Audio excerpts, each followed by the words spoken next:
Good morning students. आपका स्वागत है हमारे यूट्यूब चैनल एसपी क्लासेज में। आज के वीडियो में हम डिस्कस करेंगे class 12th maths chapter 3 matrices में एक्सरसाइज 3.4 से रिलेटेड इंट्रोडक्शन। देखिए स्टूडेंट्स, अपना आज का टॉपिक क्या है? एलिमेंट्री ट्रांसफॉर्मेशन ऑफ मैट्रिक्स, यानी मैट्रिक्स का जो एलिमेंट्री ट्रांसफॉर्मेशन है वो किस तरीके से किया जाता है। तो देखिए स्टूडेंट्स, मैं आपको इसका बिल्कुल बेसिक बताऊंगा, ज़्यादा डीप नहीं, जिससे आपको बिल्कुल समझ में आ जाए कि अपन वो इसमें क्या क्या तरीके से क्या निकालना है। आपको इतना ध्यान हो जाना चाहिए। आगे बात समझो स्टूडेंट्स। तो टॉपिक है अपना elementary transformation of a matrix. अब मैट्रिक्स का जो एलिमेंट्री ट्रांसफॉर्मेशन है वो कैसे किया जाता है? एलिमेंट्री ट्रांसफॉर्मेशन है जो मैट्रिक्स का, वो किस तरीके से किया जाता है, ये पहले मैं आपको कुछ बेसिकली बताता हूँ कि आपको एलिमेंट्री ट्रांसफॉर्मेशन ऑफ मैट्रिक्स करने के लिए अपन को क्या क्या चाहिए। सबसे पहले अपन को ध्यान रखना है, सबसे फर्स्ट अपन को ध्यान रखना है कि अपन को मैट्रिक्स का क्या निकालना है, इनवर्स निकालना है। तो फाइंड, सबसे first find inverse of matrix, find inverse of matrix, जिसे अपन क्या किससे डिनोटेट करते हैं, ए इनवर्स से। इसको क्या लिखते हैं, ए इनवर्स।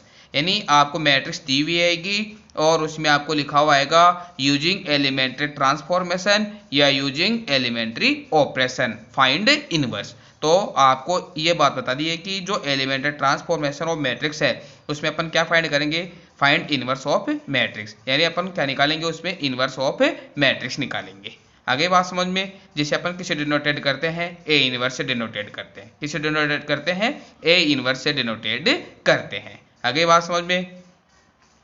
अब उसके बाद में जो इनवर्स ऑफ मैट्रिक्स है वो दो मेथड से निकलता है।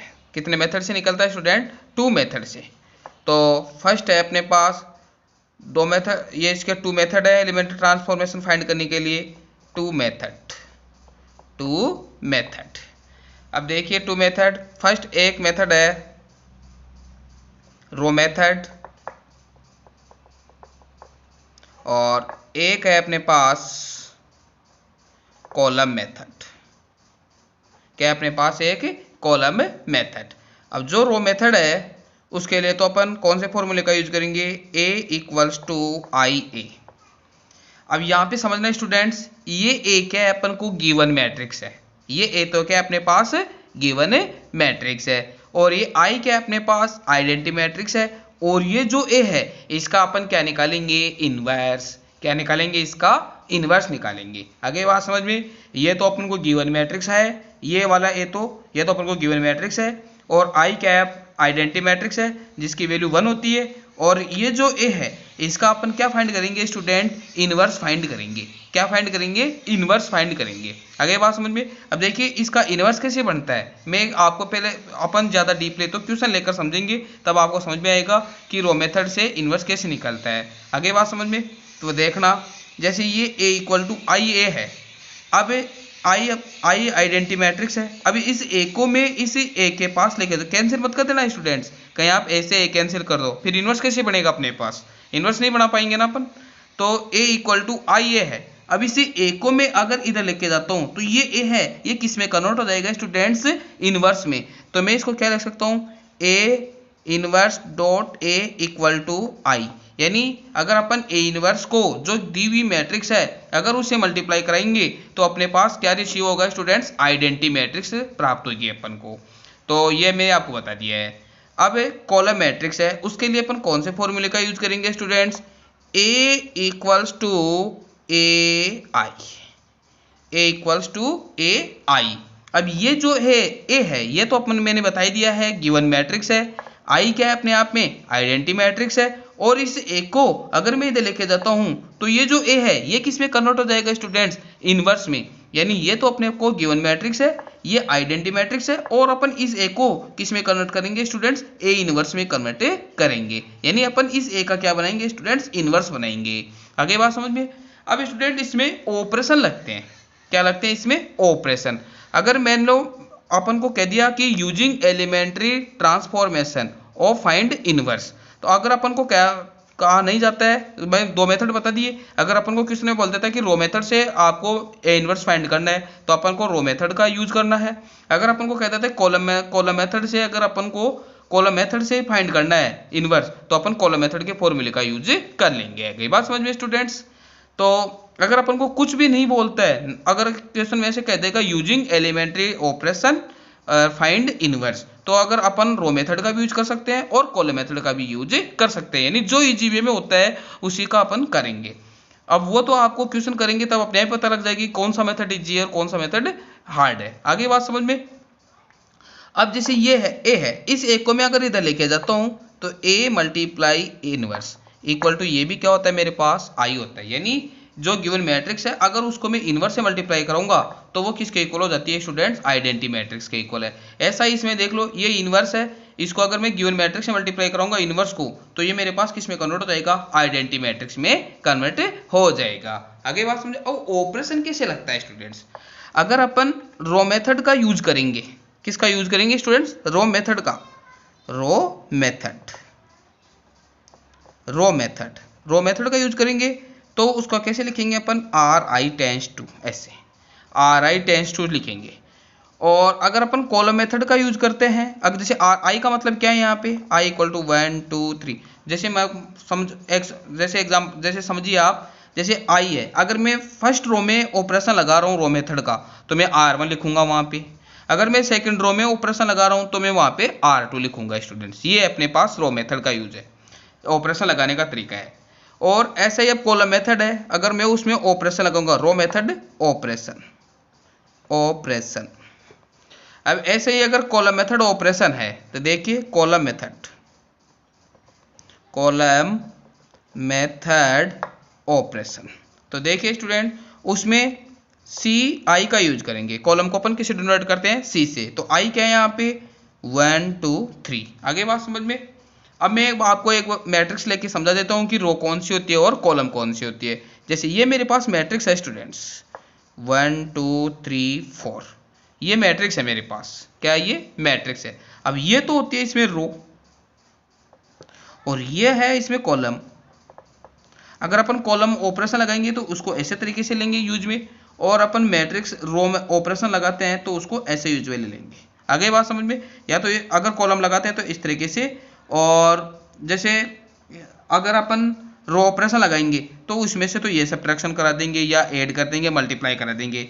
और अगर कॉलम लगाते हैं, जैसे इस कॉलम को सीट को सेकंड कॉलम को सोल्व कर रहे हैं तो इसको सोल्व करते हुए ये एलिमेंट यूज में लेते हुए सोल्व करेंगे। अगर अपन रो ऑपरेशन लगाते हैं, जैसे मान लो फर्स्ट रो को सोल्व कर रहे हैं तो इसमें ये एलिमेंट यूज में लेते हुए शो करेंगे अपन स्टूडेंट्स। आगे बात समझ में? तो ये अपने पास हो गई रो ऑपरेशन का और कॉलम ऑपरेशन की बात हो गई है।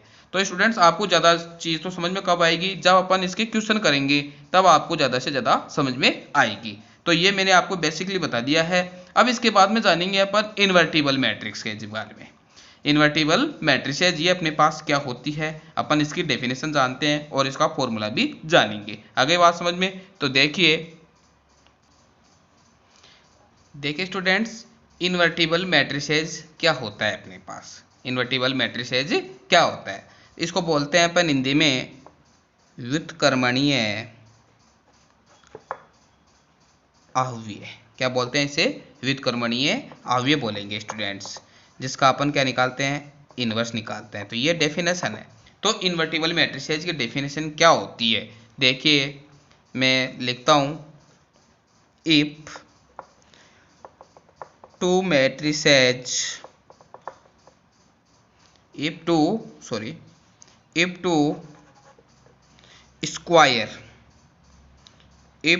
स्क्वायर, यानी जो इनवर्स निकलेगा ना स्टूडेंट, मैट्रिक्स का जो इनवर्स निकलता है वो ऑलवेज स्क्वायर मैट्रिक्स का निकलेगा। किसका निकलेगा? स्क्वायर मैट्रिक्स का। तो if two square matrices of order n cross n, then if two square matrices if two square matrices, if two square matrices, देखिए if two square matrices A and B of order n cross n, यानी अपने सुनना definition सुनना, if two square matrix, अपने पास दो square matrix हैं ए और B, उनका ऑर्डर क्या अपने पास n क्रॉस n मान लिया अपने पास, यानी अपने पास 2 ऑर्डर के भी हो सकते हैं, 3 ऑर्डर के भी हो सकते हैं, इससे ज़्यादा अपने पास ऑर्डर नहीं आएगा। तो इफ टू स्क्वायर मैट्रिक्स है ए एंड बी, दो मैट्रिक्स है अपने पास ए और बी, ऑर्डर क्या है उसका n क्रॉस n, तो देन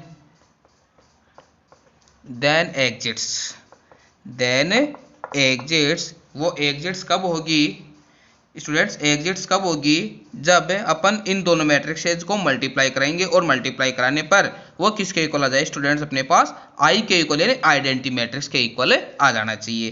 तो मैं क्या लिखता हूँ, A B equals to B A equal to अपने पास क्या जाना चाहिए, अपने पास आई आ जाना चाहिए। तो मैंने डेफिनेशन क्या लिखी है, if two square matrices A and B of order n cross n then exists, तब वो एग्जिट्स होंगी, यानी इनको मल्टीप्लाई कराएंगे दोनों मैट्रिसेज को, उनका ऑर्डर तो सेम ही, अगर मल्टीप्लाई कराने पर वो अपने पास किसके इक्वल आ जाना चाहिए, आइडेंटिटी मैट्रिक्स के इक्वल, यानी ए को बी से मल्टीप्लाई कराता हूँ तो आई आता है, और बी को ए से मल्टीप्लाई कराता हूँ तो क्या आता है, आई आना चाहिए अपने पास।